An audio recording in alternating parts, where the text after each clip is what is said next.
안녕하세요. 정보통신 컨설턴트 정상민입니다. 여러분과 함께 정보통신 지식 공유하며 저는 행복하고 여러분은 유익한 시간 가지시면 좋겠습니다. 제가 발췌한 대부분의 자료는 나무위키를 참조하였습니다. 나무위키 관계자분들께 감사합니다. 이번 시간에는 정보통신에서의 디지털이란 무엇인가에 대해 알아보겠습니다. 디지털이란 무엇인가? 디지털 개요. 자료를 특정한 최소 단위를 가지는 이산적인 수치를 사용하여 나타내는 표현 방식입니다. 예를 들어서 0과 1로 나타낼 수 있는데요. 디지털의 어근인 디지트는 손가락이나 엄지를 뜻하기도 하는데, 이렇게 최소 단위를 사용해 나타내는 것이 마치 손가락을 하나씩 꼽아 수를 세는 것과 비슷하다는 것에서 나온 이름입니다. 사실 디지털이라는 개념 자체는 그렇게 새로운 것은 아닙니다. 모스부호 같은 것도 짧은 전류와 긴 전류라는 단위를 사용해 정보를 나타내는 것이므로 디지털로 볼 수 있고, 더 거슬러 올라가면 봉화도 불이 켜지고 꺼지는 것으로 나타내는 것이라 디지털로 볼 수 있기 때문입니다. 사실 정보를 정수로 표현하고 처리할 수 있는 시스템은 다 디지털이라고 할 수 있습니다. 다만 컴퓨터가 발달하면서 디지털은 컴퓨터를 비롯한 마이크로 프로세서로 작동하는 전자기기와 관련된 용어로 더 많이 사용되고 있는 실정입니다. 현재 사용되는 대부분의 컴퓨터는 전압이 높거나 1일 경우 하이, 낮은 경우 0, 로우가 것을 단위로 하는 디지털 방식으로 자료를 처리하며, 단순히 문서와 통계 자료뿐만이 아니라 음향 자료나 영상 자료도 이산적인 값으로 처리하고 있습니다. 컴퓨터 용어로 사용되면서 이진법과 헷갈리는 경우도 있는데, 이진법은 수를 세는 방법의 일종으로 엄밀하게는 디지털과는 아무런 관계가 없습니다. 전자회로로 디지털을 표현하다 보니 전원이 켜진 것과 꺼진 것으로 간단하게 표현할 수 있는 이진법을 택한 것입니다. 60진법을 사용하는 디지털 시계를 생각해 보면 되겠습니다.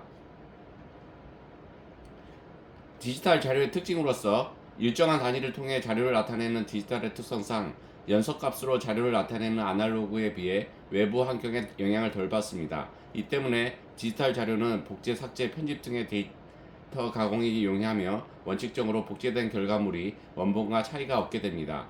또한 일정한 단위로 정보를 처리하는 디지털의 특성상 음악이나 화상과 같은 아날로그 자료를 일정한 주기로 샘플을 채집하여 디지털로 변환하는 샘플링 과정에서 원본 자료와 획득된 정보 사이에 차이가 발생할 수 있습니다.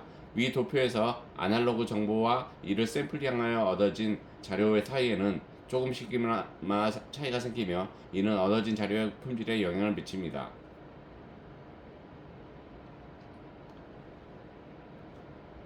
아날로그 디지털 변환에 대해 알아볼 텐데요. 많은 디지털 신호들은 자연에 존재하는 아날로그 신호를 변환, 가공해서 만들어집니다. 아날로그 신호를 디지털 신호로 변환하려면 일정한 주기로 샘플을 추출하는 과정이 샘플링된 값을 이산적인 값으로 근사화시키는 과정인 양자화된 값을 0과 1의 비트 값으로 매핑하는 과정인 부호화를 거쳐야 합니다. 곧 아날로그를 디지털로 변환하는 데서는 샘플링, 양자와 부호화를 기억하시면 되겠습니다. 아날로그 신호를 디지털로 변환하기 위해 샘플링을 하면 위와 같이 계단 모형으로 각지게 변환이 되고, 이로 인해 신호의 품질이 매우 심각하게 나빠진다고 생각하는 사람들이 있는데, 특히 황금기들 이는 사실과 다릅니다. 아래 문단에서 이를 설명하는데요. 심지어 박사나 교수 정도 되는 사람들도 이런 오류를 가끔 저지르고 합니다. 응용수학의 한 가래인 신호 처리를 전자공학, 통신공학이나 컴퓨터공학에서 전공한 박사나 교수들은 샘플링 이론을 정확하게 이해하지만, 음향학이나 음악학 등을 전공한 쪽에서 샘플링 이론을 엉터리로 이해하고 있는 사람들이 많습니다. 실온 처리 이론을 수학적으로 엄밀하게 이해하지 못하고 직관적으로 받아들일 경우 이런 함정에 빠지게 됩니다. 아날로그 방식을 디지털로 변환하는 데 있어서 샘플링에 대해 알아보겠습니다. 샘플링이란 아날로그 신호를 샘플링한 결과물을 나타내는 도식입니다. 보라색 신호는 원본 아날로그 신호를 초당 44,100번 샘플링한 것이고, 빨간색 신호는 원본 아날로그 신호를 초당 192,000번 샘플링한 것입니다. 초당 샘플링 횟수가 더 많은 빨간색 신호가 보라색 신호보다 더 촘촘히 원본 신호를 표현한 것을 볼 수 있습니다. 이제 보라색이나 빨간색 신호를 다시 아날로그로 변환한다고 생각해 보면, 직관적으로 생각했을 때 듬성듬성한 보라색 신호를 다시 아날로그로 변환한다면 사이에 빈틈이 많아서 그 사이에 있는 원본에 대한 정보가 손실되었으니 변환이 부정확하게 이루어질 것 같고, 빨간색 신호를 다시 아날로그로 변환하면 샘플링 사이 간격이 좁아서 변환이 좀 더 정확하게 이루어진다고 생각할 수 있습니다. 하지만 이는 극착각입니다. 헤리 나이키스트, 클로드 시에넌 등의 학자들은 샘플링을 할 때 어떻게 해야 손실이 발생하지 않을까에 대해 연구했고, 그 결과 나이키스 세넌 샘플링 정리를 증명했는데, 정리의 내용은 아래와 같습니다. 정리는 위와 같은 표현으로 나타내는데요. 좀 더 쉽게 풀어서 쓰면, 대역 제한된 아날로그 신호는 샘플링을 할 때 최대 주파수의 2배 이상으로 촘촘히 하면 손실이 발생하지 않는다는 의미입니다. 따라서 나이키스트 세넌 샘플링 정리에 따르면 보라색이나 빨간색 신호를 다시 아날로그 변환하면 둘 다 그 결과물은 수학적으로 파란색 원본 신호와 완벽하게 일치됩니다. 예를 들어 보라색 신호를 사용해 원래 신호인 파란색 아날로그 신호를 복원한다고 하면, 간단히 생각하면 보라색 동그라미를 모두 통과하도록 곡선을 이으면 아날로그가 됩니다.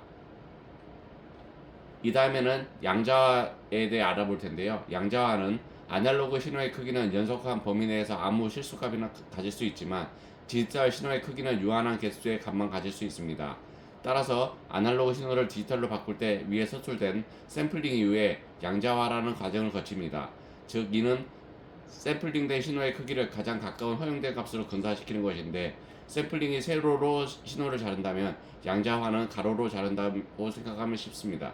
양자화 과정은 신호의 크기를 2b의 구간으로 나누는 b비트 양자화를 거치며, 여기에서 샘플링된 신호의 세기와 양자화 에러 세기와의 비율을 상형력으로 나타내는 것을 양자화 신호의 잡음비라 하며, 그 값은 대략 1.25dB이 됩니다. 따라서 위 그림의 양자화 SNR은 16.75dB이라 할 수 있습니다. 사적으로 실제 ADC 소자의 B값은 8, 12, 16, 24를 많이 사용합니다. 샘플링은 나이키스 세넌 샘플링 정리에 의해 이상적인 조건에서 손실이 발생하지 않는 가역적 과정이지만, 양자화는 양자화 에러, 양자화 노이즈라 불리는 손실이 무조건 발생하는 비가역적 과정입니다. 따라서 손실을 줄이기 위해 가격이 비싸더라도 B값이 더 높은 아날로그 디지털 변환기를 사용하거나, 오버 샘플링 및 노이즈 쉐이핑을 해서 양자화 노이즈를 고주파 대역으로 밀어넣은 후 고주파 대역을 디지털 로우 패스로 필터 날리거나 디더링을 사용하는 등 다양한 방법을 사용해서 양자화 노이즈를 허용 가능한 수준의 다이내믹 레인지를 충분히 감시시킬 필요가 있습니다. 대중적인 의미의 디지털로서는, 원래는 디지털이라는 용어는 미의 기술적 설명에 부합하는 것을 가리키는 데 사용되었고, 대중적으로도 그렇게 쓰였습니다. 그러나 20세기 말에서 21세기 초에 CD, DVD, 디지털 카메라 등의 등장과 대중화로 인해 일상생활에서 접하는 대중매체의 거의 대부분이 디지털화되면서 언중 사이에서 어떤 대상을 다루는 것들과 차별화하기 위해 사용되는 디지털이라는 표현의 의미 변화가 일어났습니다. 그래서 소위 디지털은 해당 매체나 제품이 완전 전자식이고 고형 상태인 것을 의미하는 것으로 흔히 쓰이게 되었습니다. 예를 들어 버튼, 다이얼 등 기계적으로 움직이는 부품이나 모터, 레버 등 움직이는 부분이 없을수록, 그리고 가상 키보드, 터치스크린, PDF 인쇄 등 디스플레이 안에 입출력 모드가 있을수록 디지털화라고 통칭되고 있습니다. 심지어 물리매체에 전환된 채로 판매되지 않는 컨텐츠 상품인 OTT, 클라우드 등 온라인 매체를 디지털 매체로 칭하기도 합니다. 화강암 무늬, 캐드팻, 마라팻 같은 픽셀형 위장 무늬를 디지털 위장 무늬라고 부르기도 합니다. 학자마다 디지털의 시초를 논하는 것은 모두 다르지만, 보통 1995년 출시된 윈도우 95를 디지털 매체의 시초로 봅니다. 이전까지 흑백 컴퓨터에 일일이 명령어를 입력하는 CLI 방식에서 GUI 방식으로 변화, PC가 처음 대중화되었으며, 이를 시점으로 90년대 중반부터 디지털 매체가 발달하기 시작했습니다. 1997년 B를 제치고 등장한 CT폰으로 이동통신 업계도 급변했으며, 1999년 국민 PC가 첫 도입되어 초고속 인터넷 시대가 열리게 됩니다. 2000년대 폭발적인 인기를 끌었던 DVD와 디지털 카메라도 이 시기에 등장했지만 90년대에는 크게 대중적으로 사용되지 않았습니다. 스마트폰이 대중화되기 전인 2000년대, 넓게 보면 2010년대 초반까지 디지털 시장은 전자시장별로 세분화되어 나뉜 구조였습니다. 따라서 이 시기까지 디지털 시장에는 MP3, PMP, PDA, 전자사전, 디지털 카메라 등이 각 시장에서 크게 인기를 끌며 사용되었습니다. 2000년대에 접어들며 CT폰은 피처폰으로 대체되었고, 피처폰은 세분화되어 있는 디지털 시장의 기능을 흡수하려 여러 시도를 했으나 완벽하게 성공하지는 못했습니다. 아날로그 매체는 2000년대가 지나가는 동안 디지털 기술로 대체되어 조금씩 사양길을 걸었지만 완전히 몰락하진 않고 2000년대 후반까지 디지털 기술과 공존했습니다. 2000년대 최후반부터 디지털 기술이 주류로 많이 올라가기 시작합니다. 스마트폰의 대중화 이후 2007년 하반기 애플의 아이폰이 미국과 일부 유럽을 시작으로 판매를 시작했고 2009년 12월에 한국에 정식 출시되면서 2010년대 이후 스마트폰이 대중화되었고 디지털 시장은 엄청난 격변을 맞습니다. 수많은 분야로 세분화되어 있던 디지털 전자시장의 기능이 작은 모바일 기기 하나에 전부 들어간다는 스마트폰의 특징은 디지털 기술의 집합체로 여겨졌습니다. 결국 기존에 존재하던 전자시장은 스마트폰에 흡수되어 완전 소멸되었으며 기존 PC 시장도 큰 타격을 받았습니다. 스마트폰의 대중화로 모바일 시장이 발달하며 모바일 시장에 대비하지 않은 싸이월드, 야후 등의 포털은 몰락했고 한때 PC 점유율 1위를 달리기로 했던 다음 역시 카카오에 인수되어 겨우 버티는 신세가 되었습니다. 아날로그 매체 역시 스마트폰의 대중화 이후 인류의 삶에서 완전히 소멸되었습니다. 기존의 디지털 시장마저도 스마트폰으로 위협받고 있는 상황에서 이미 밀리고 있던 아날로그가 설 자리가 없었고 기술의 발달로 복잡하고 손이 많이 가는 비디오 테이프 등의 아날로그 방식을 더 이상 대중들이 이용할 필요를 느끼지 못했기 때문입니다. 스마트폰 초기 2012년까지는 어느 정도 남아있었고 2010년까지도 약간 정도나 그 소스는 남아있었습니다. 일부 그 소스 중에 그 소스는 2014년에도 남아있었습니다. 2013년 이후에도 철도, 승강기는 아직 아날로그가 남아있었고 유도 등도 어느 정도 아날로그가 남아있었습니다. 그나마 아날로그에 영향을 많이 받던 물건들, 승강기, 철도, 유도 등이나 아날로그 시대에 지어진 건물들도 2020년대에 들어서면서 점점 사라져가고 있습니다. 물론 그렇다고 2010년대까지의 디지털 철도, 승강기가 없었던 건 아닙니다. 이미 1990년대 중후반, 2000년대부터 디지털 철도, 승강기가 운행을 시작해 2010년대 말 못해도 2020년대 초반까지 공존하다가 아날로그가 사라진 것입니다. 2020년대에는 무인점포도 많이 늘어나고 키오스크 등으로 늘어나면서 디지털 기술이 예전보다 한층 더 발전했습니다.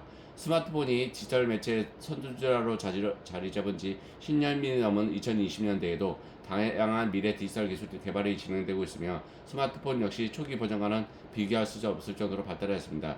이에 곧 있으면 초기 스마트폰 문화도 일종의 추억거리가 될지 모른다는 소리도 나오고 있는 중입니다.